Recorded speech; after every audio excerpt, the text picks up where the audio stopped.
On this episode, we're going to talk about steering columns and how they can get really loose in the full-size Jeep.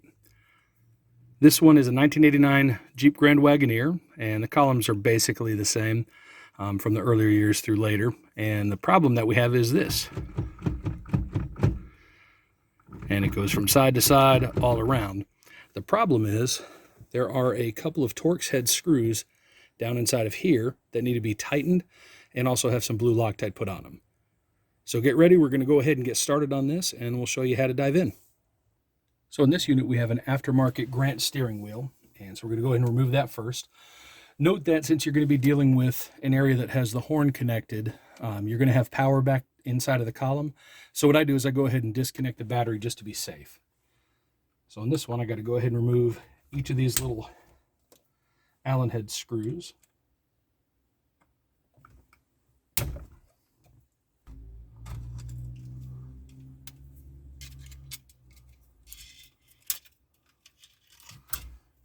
On here you can see the back of this one where the horn connects. So you just simply disconnect that, set it aside.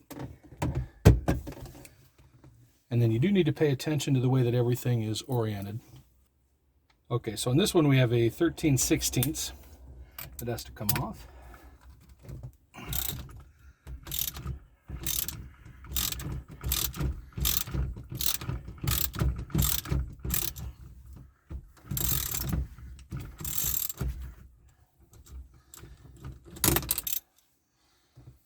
Okay, there's also a washer inside of here.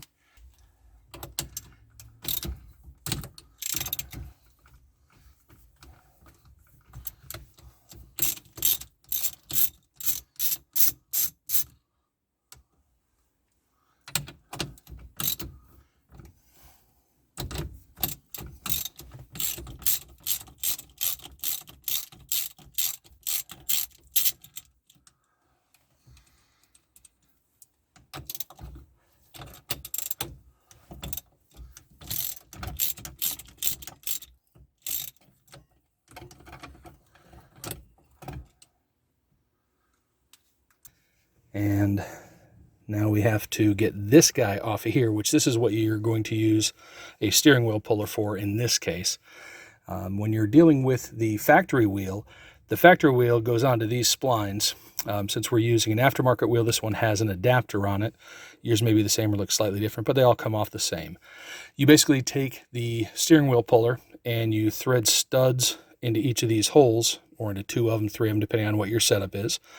And then there's going to be a large shaft that pushes down on here, and it will thread down on these same threads, and you're going to pull against that, and that will take this whole assembly off. All right, so the next step is to use a steering wheel puller to go ahead and remove this base piece. Let's go get these guys lined up and get each one started in.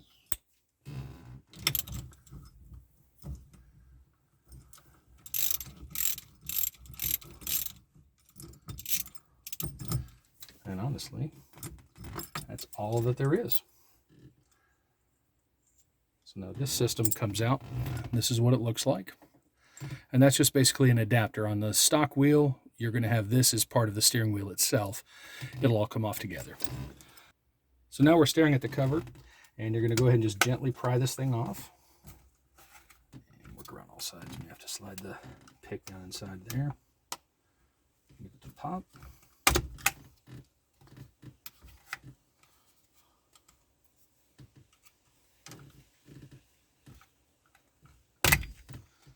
There we go. So that's just basically a dust cover. Move that out of the way. And now we're staring down at the lock plate and the lock ring. You're going to have to use a special tool to take that off. Sometimes people are able to push down on it with a helper and then pry off the little C-ring down inside of there. But this tool that I found is just fantastic for doing this. Makes it super easy. You basically just push down on it. Get everything nice and tight, screwed down. Okay, so this tool, you tighten down, and it basically compresses the lock plate down. And then you can use a pick or screwdriver, whatever you have available, to get underneath, and you can pry that ring up. And now This little guy just slides back. And once you have him all the way back here, then you can go ahead and loosen the nut. This will allow the lock plate to come back towards you, and it releases all the pressure on it. Then you unscrew it. Of course, making sure to note the orientation of the lock plate, because when you go to put everything back together, of course you want everything to go in the same orientation. And so I make a note that this little cutout spot at the horn button goes down to the bottom left. Take him off. And now this is your horn button. So you just slide him off and out of the way. And now you're looking at the turn signal assembly. So the next step is going to be to take off these 3 Phillips head screws, and that'll help us get this piece out of the way. Now, some people will also notice that if your screw isn't tight here, you can have a loose turn signal lever, such that when you're sitting at a stop sign or stoplight, you go to turn it on and you gently move the wheel and it'll pop right back off and turn itself off. So if this guy is too loose, that will cause that. Yeah, this guy was just barely even tight. Okay. And you also have another screw down inside of there. So it's 1 screw holding this guy in, 1 here, and 1 back behind here. And of course, if you have a magnetized screwdriver, it does make it a little bit easier.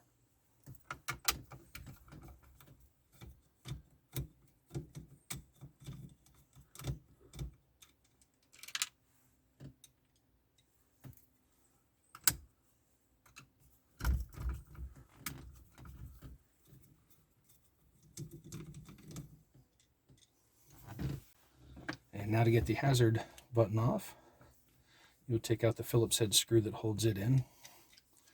Then set this guy aside. Okay, now this assembly for your turn signal switch will slide up and out of the way, and you can pull on it. There's excess slack in the wires to be able to get down there. And then you just want to give it a twist and set it out of the way. So now we have these 3 Torx head screws have to come out. And those are, I believe, a T27, it looks like. All right. We also need to take out the ignition cylinder, get it out of the way.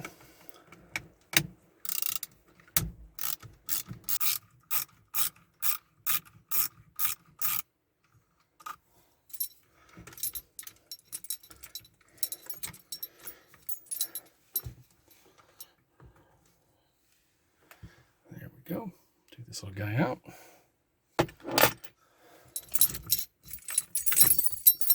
There you go. So that takes out the whole cylinder. Okay, take off the spring. And we have this little collar. Now here on the back side, there's a screw that will hold this indicator in.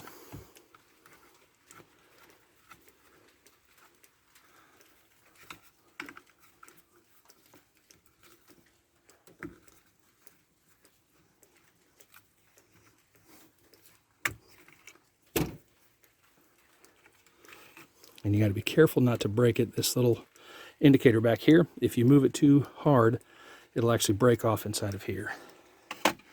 And now this guy simply slides out. That's what it looks like. Okay, now we got to take off the 1/4 inch screw back here, which holds on the light assembly.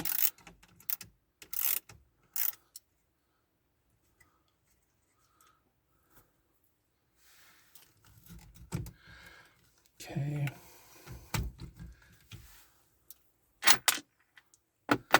Now this whole assembly will slide up, over. Oops.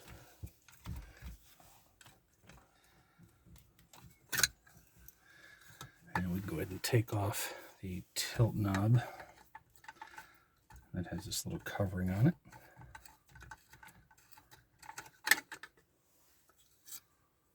So we'll set that up there along with that piece. Now the next step is going to be pulling the pivot pins. There's one here, and then there's a matching one on the other side. So now we'll go ahead and remove the pivot pins.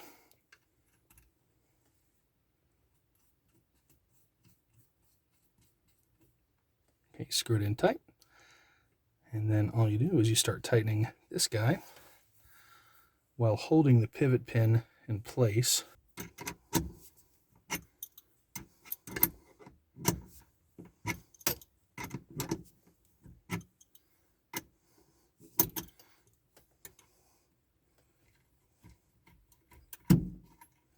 Okay, there comes the first pivot pin.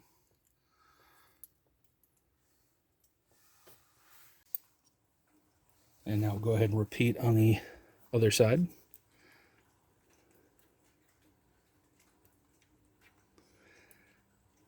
Now in this tool, the key thing they say is to make sure that you are in at least 4 full turns before you start. So go 1, 2, 3, 4, and I like to go just as far down as I can to bottom out on it. And then you also have to make sure to hold the tool still without letting it turn while you're tightening this guy. So I'll go ahead and get him lined up, tighten down, and then simply tighten it down.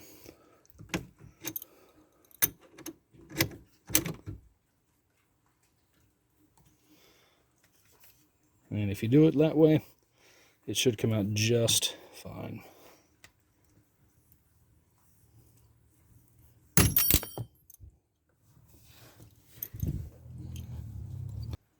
Now, an important step that I completely forgot about, and just because I like to show when I make mistakes, because everybody makes them, is I forgot to take out the spring before I did that. That's why it popped. So on this, you put in a Phillips head screwdriver, you turn it and give it a slight twist, and then this cap comes out. I said it comes out, but it's supposed to come out. There we go. So you have a cap here that has these little pieces, and then this giant muckety mess of a spring is what holds it under tension. So the fat end down here goes inside, and then the flat spring end faces out. So make sure you take that out beforehand. That'll make it a lot easier and less likely to pop out like it did with me. Okay, the next step is to take off this little 1/4 inch screw.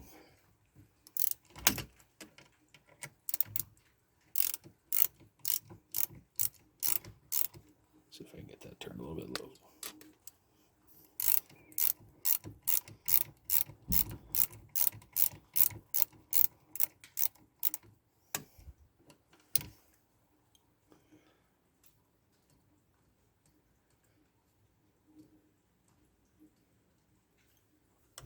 Okay, so we got this little lock pin here, and what we need to do is take this guy,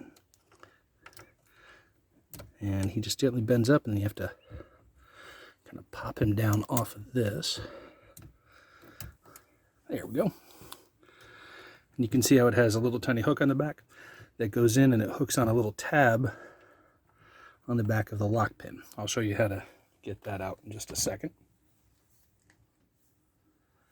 Now in this little guy, you got a cam gear right here, and that rides along this piece. And that tells you whether you're in off, accessory, or in the run position. Pry this guy off, which I think I'm just going to pry it off and make it a little bit easier. Go gently, because of course you don't want to break this.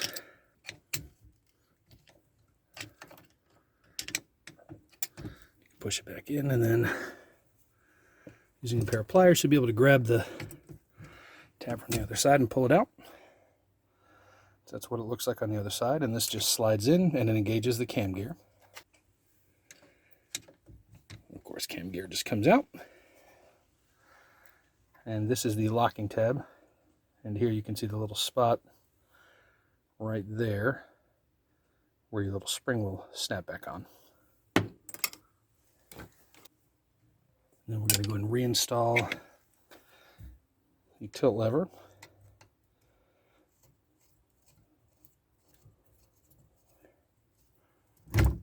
And then this whole thing just slides right out. Now you can see back here, this is part of the metal cam setup. And you got to make sure that that is off. And then we're going to slide this out as well. Actually, I forgot we got this little guy to worry about. There we go.